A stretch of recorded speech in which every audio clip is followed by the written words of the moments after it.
Hai, kembali semula kita dalam kelas Asas Sains Komputer Tingkatan 1 bersama saya iaitu Cikgu Nabila.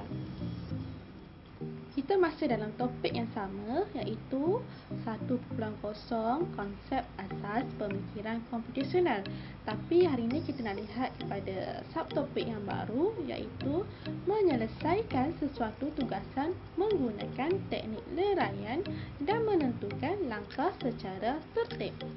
Objektif pembelajaran kita pada hari ini ialah di akhir pembelajaran, murid dapat menyelesaikan sesuatu tugasan menggunakan teknik leraian dan menentukan langkah secara tertib. Jom kita imbas kembali apa yang telah kita pelajari sebelum ini. Apakah maksud teknik leraian? Adakah anda masih ingat apakah itu maksud teknik leraian? Teknik leraian ialah teknik yang memecahkan masalah yang besar kepada bahagian-bahagian kecil yang mudah untuk diselesaikan.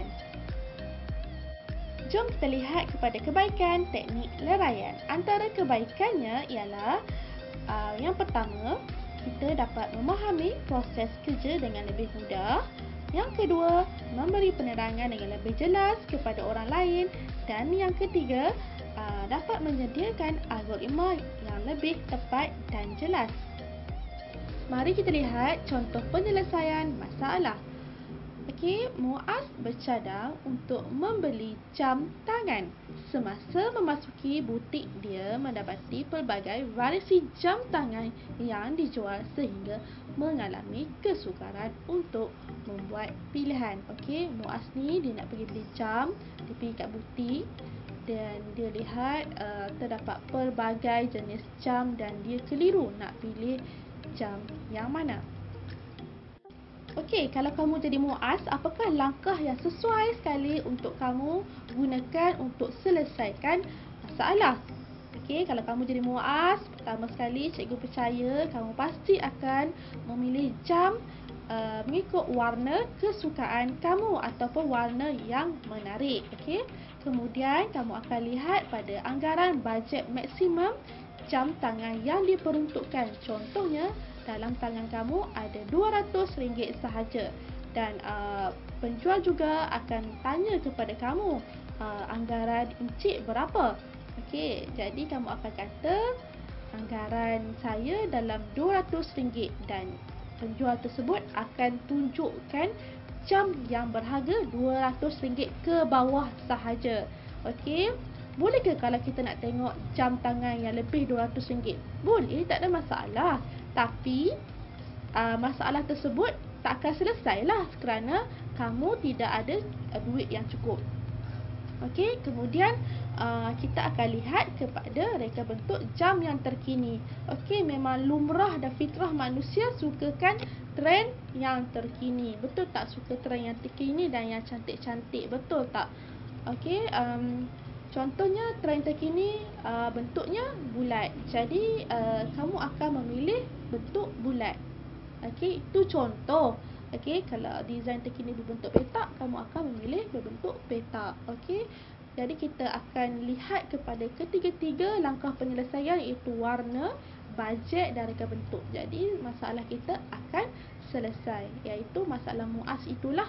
Muaz akan dapat membeli jam mengikut kriteria yang ia telah listkan iaitu warna, bajet dan reka bentuk jam tangan. Okey, sekarang kita tengok lagi contoh seterusnya bagi teknik leraian. Raisa membuat pelaburan di Bank Amanah sebanyak RM30,000 untuk 3 tahun. Bank telah membayar dividen keuntungan sebanyak 3% untuk tahun pertama. Pada tahun kedua, dividen sebanyak 4% dan tahun ketiga sebanyak 5%. Bantu Raisa mengira jumlah dividen yang diperoleh dengan meleraikan pengiraan secara tertib. Okey, jadi kita nak selesaikan masalah ini, kita mestilah kira mengikut tahun. Okey, tahun pertama kita dapat Raisa dapat dividen sebanyak 3%. Tahun kedua, dividen yang diperolehi adalah sebanyak 4%. dan tahun yang ketiga adalah 5%. Okey, bila kita buat pecahan macam ni, tahun pertama, tahun kedua, tahun ketiga, ia dah dipanggil leraian.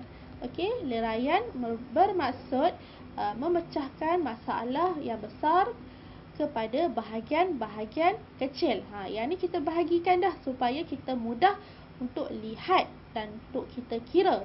Okey, tahun pertama 3%. Macam mana nak kira dia? Okey, 3% ni kita darab dengan 30,000. Okey, jawapan dia 900. Okey, pada tahun kedua, 4% kita darab dengan 30,000. Jadi jawapannya ialah 1,200. Okey, pada tahun ketiga 5%. 5% ini kita darab dengan 30,000. Okey, jawapan dia berapa? 1,500.